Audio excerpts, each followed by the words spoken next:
Once upon a time, in a land far away, there lived a wise old man who loved to tell stories. One day, a group of children gathered around him and asked, "Sir, why do frogs croak?" The old man smiled and began his tale. Long ago, when the world was new, the frogs were quiet creatures. They lived in the swamps and ponds, going about their business in silence. One day, they saw something magical. Fireflies. The fireflies glowed and danced in the air, and the frogs were enchanted.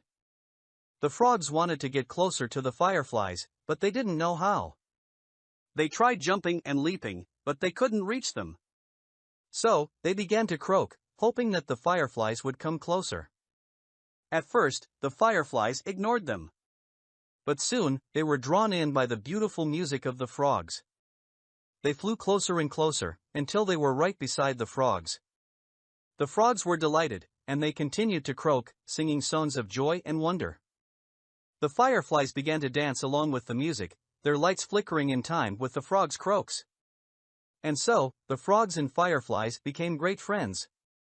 They spent their days and nights together, singing and dancing in the swamps and ponds. Over time, the frogs' croaks became more and more beautiful. They learned to sing in harmony, creating a symphony of sound that filled the air. And the fireflies continued to dance, adding their own magic to the music. And that, my dear children, is why frogs croak. They started croaking to call the fireflies closer, and they continue to croak to this day because they love to make music and share it with the world.